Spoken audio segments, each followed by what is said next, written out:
কিন্তু আমি যে কথাটা বললাম, এটা তো কোনো আইসোলেটেড আইল্যান্ড না, কোনো বিচ্ছিন্ন দ্বীপ নয়।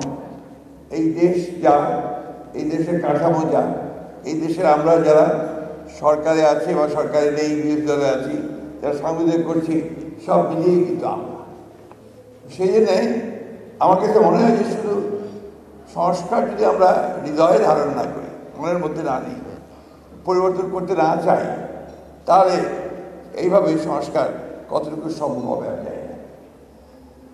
বিজেপির মূল প্রস্তাবের মধ্যে আছে সম্প্রচার মাধ্যমের জন্য আলাদা আইন, জাতীয় সম্প্রচার কমিশন, ওয়েজ বোর্ড ও চাকরি নিরাপত্তা, দেশের সব টিভিকে পে চ্যানেল ও শিল্প ঘোষণা, টিভি লাইসেন্স নীতিমালা ও মালিকানা কাঠামো নির্ধারণ, সম্প্রচার সংবাদের জন্য কোড অফ এথিক্স ও রাজনৈতিক অঙ্গীকার। আপনার এখানে অনেকে আছেন, আপনারা জানেন যে 1975 সালে একদলীয় শাসনতা বাকশাল প্রতিষ্ঠা করা হয়েছে।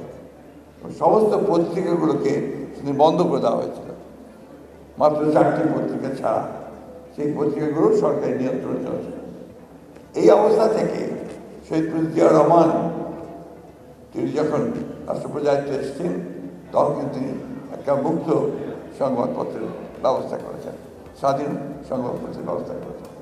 এবং তখন অনেক সংবাদপত্র বেরিয়ে এসেছে এবং সংবাদ মাধ্যমগুলো চালু হয়েছে।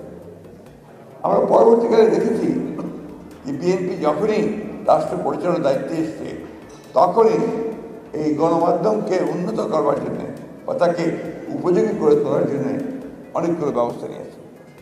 তার মধ্যে আজকে যে আপনার এই টেলিভিশন চ্যানেল যেগুলো আমরা দেখছি, সেই সময় কিন্তু কাজগুলো শুরু হয়েছিল। আমাদের কমিটমেন্ট খুব পরিষ্কার। আপনারা দেখেছেন যে আমরা 31 দফাতে খুব পরিষ্কার করে বলেছি যে আমরা একটা স্বাধীন গণমাধ্যম আমরা দেখতে চাই, সেটা তৈরি